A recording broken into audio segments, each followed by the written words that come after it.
अपनी आंखों से चीटिंग करते हुए पकड़ लिया। इसलिए बहुत सारे लोग सेकंड चाइल्ड लड़की को नहीं जाते। एयर एशिया के सीन में गौरव तनेजा को आज भी क्लीन चिट नहीं मिली। तो भाई इनकी वापसी होनी पक्की है, सब चीज नॉर्मल हो जाएगी कुछ ही टाइम में। ये असल में पीआर स्टंट का मास्टर है। खुद धोनी ने भी इसकी तरफ ध्यान नहीं दिया था। भाई ये क्या बकवास है, साइकिल लेके भाग रहा है। भाई आप लोगों के फ्लाइंग बिस्ट सर और ऋतु राठी मैम के डार्क सीक्रेट्स खुलने चालू हो चुके हैं, इनके काले चिट्ठे बाहर आने शुरू हो चुके हैं। भाई इसके ऊपर डिटेल में बात करें, लेकिन उससे पहले मैं आपसे एक बात कह दूं। भाई आप में से बहुत सारे लोग इनको डिफेंड कर रहे हो और ये कह रहे हो कि भाई तू क्यों इन चीज पे सवाल उठा रहा है या फिर तेरा क्या मतलब इस चीज से। तो भाई मैं ये बात बता दूं, इस बंदे के 9 मिलियन से ऊपर सब्सक्राइबर है। 9 मिलियन मतलब 90 लाख से ज्यादा लोग, करीब करीब 1 करोड़ लोग मान लो भाई। तो जो बंदा इस लेवल पे यूथ को पॉल्यूट कर रहा है, इन्फ्लुएंस कर रहा है इस लेवल पे और अपनी जो गंदगी है दिखाने की कोशिश कर रहा है, तो भाई एटलीस्ट मैं अपना एक पॉइंट ऑफ व्यू, अपना टेक तो मैं दे ही सकता हूं भाई।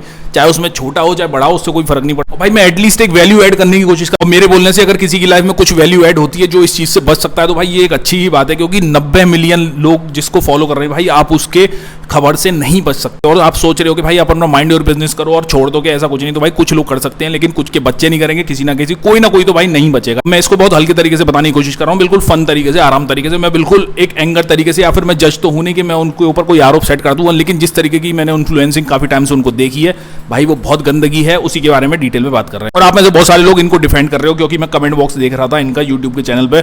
भाई लोग आज भी इन बंदे को डिफेंड कर रहे हैं। तो भाई जो लोग अपने माँ बाप, अपनी बहन, अपनी सिस्टर, अपनी गर्लफ्रेंड, अपनी बीवी, किसी को डिफेंड नहीं कर रहे भाई, वो लोग फेक इन्फ्लुएंसर्स को डिफेंड करने में लगे हुए हैं। भाई इतनी एनर्जी, इतना टाइम आप अपने ऊपर, अपनी फैमिली के ऊपर लगाओगे ना, आपको ज्यादा फायदा मिलेगा। किसी इन्फ्लुएंसर को डिफेंड करने की कोई जरूरत नहीं है। हर कोई अपने को डिफेंड कर सकता है। भाई आप कमेंट बॉक्स में जाके देखो, लाइन लगे पड़ी है लोगों की भाई के फ्लाइंग विश भाई ऐसे नहीं है, ऋतु राठी ने ऐसा नहीं वैसा नहीं। भाई एक दूसरे को डिफेंड कर रहे हैं। भाई अपनी लाइफ को डिफेंड करो। अपनी बीवी, गर्लफ्रेंड, सिस्टर को आप डिफेंड करोगे ना, तो भाई वो लोग आपसे ज्यादा खुश होंगे और आपकी जिंदगी अच्छी चलेगी। अब बात करते हैं भाई इनके काले चिट्टे की। तो भाई असल में जब फ्लाइंग बीस्ट और ऋतु राठी की शादी होने वाली थी, तो फ्लाइंग बीस्ट का उससे पहले एक बंदी के साथ अफेयर था। मतलब अच्छी खासी रिलेशनशिप थी, लेकिन वो शादी से पहले टूट। अब इसमें भाई सबका पास्ट होता है, इसमें कोई दिक्कत नहीं है, वो सबका अपना अपना सीन है। लेकिन भाई जब ऋतु राठी इनके घर में आई थी तो उनको पता था कि इनका खानदान थोड़ा बड़ा है, तो भाई उनको इनके घर पे एक अलग तरीके से ह्यूमिलिएशन वाला जो ट्रीटमेंट है वो शुरुआत से मिला था। क्योंकि जब शादी थी उस टाइम पे वो हरी साड़ी पहन के आई, तो उनको ये बोला गया भाई ये इस्लामिक कलर है, आप ऐसी साड़ी क्यों पहन के आओ। तो इसके ऊपर भी उनके ऊपर काफी कमेंटबाजी चली थी। और बाद में गौरव तनेजा जब इनको टूर वूर पे लेके जाते थे, अपनी बड़ी बड़ी छुट्टियों में लेके जाते थे, तो भाई वो दिखाने की कोशिश करते थे कि मैं ही सुप्रीम हूं, मेरी वजह से सारी चीजें हो रही हैं, तो भाई तुम्हें मेरी बात माननी पड़ेगी।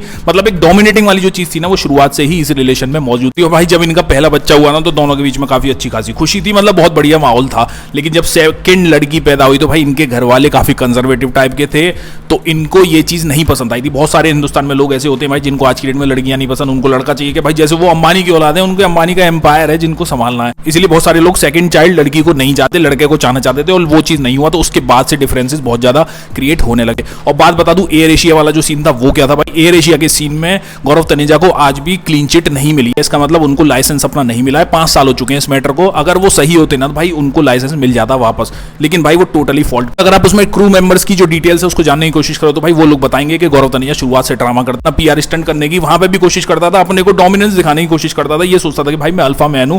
तो इस चीज के बाद एयर एशिया ने इसको भगाने की कोशिश कर दी और सारी जितने भी जो एयरलाइंस है सबसे इसको बैन कर दिया। और भाई वो बिल्कुल सही किया। लेकिन उसके बाद हुआ क्या भाई, पारी उल्टी पड़ गई। ऋतु राठी उसके बाद भी पायलट थी और इस बंदे को जेलसी होने लगी और इसका ईगो हर्ट होने लगा। और इसके बाद इसने एक और ड्रामा शुरू किया, वो था पीआर स्टंट का, जो कि नोएडा में इसने किया था। भाई वहां पे बहुत सारे अपने फॉलोअर्स बुलाए अपने बर्थडे सेलिब्रेट करने के लिए। असल में ये सारी चीजें इसने खुद प्लान करी थी।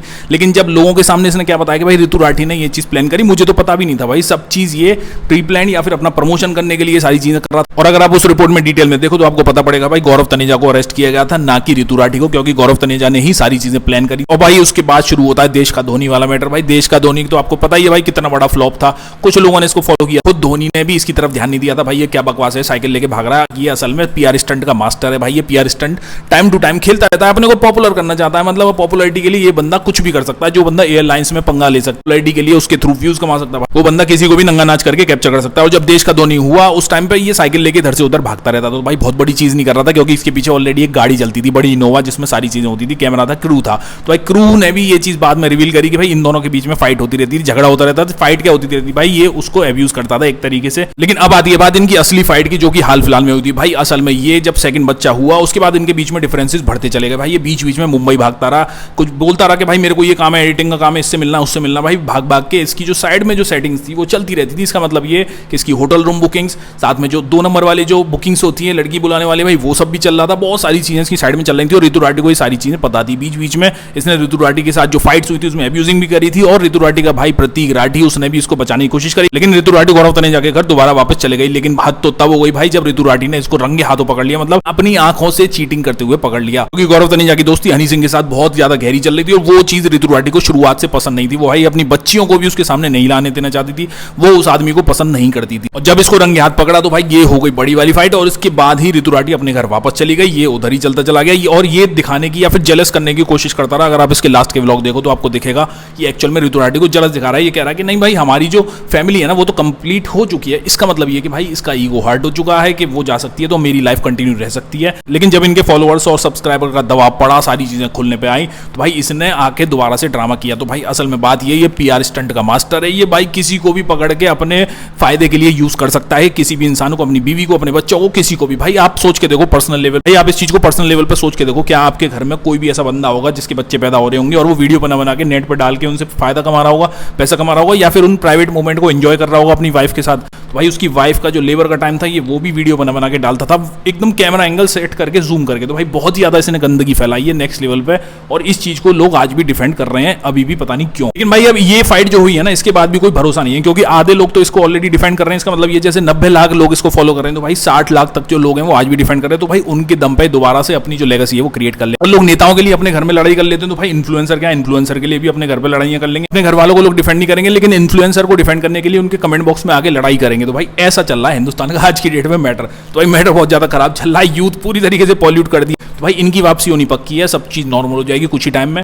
मैं जहां तक ये चीज मानता हूं कोई फर्क इसको नहीं पड़ेगा आने वाले टाइम में। भाई ये किसी न किसी तरीके से एक नया गेम खेलेगा, पीआर स्टंट खेलेगा, उसके बाद सब चीज सॉर्ट आउट करके सब चीज बैक टू नॉर्मल हो जाएगी। आप लोग की क्या राय है इसके बारे में? आप लोग फ्लाइंग बीस्ट को फॉलो करोगे नहीं करोगे? कमेंट बॉक्स में लेके मेरे को जरूर बताना। चैनल को सब्सक्राइब नहीं किया तो चैनल को सब्सक्राइब कर लो, वीडियो को लाइक कर लो, वीडियो को शेयर कर लो। मैं मिलता हूं जल्दी नई वीडियो में नई अपडेट के साथ। सी यू बाय।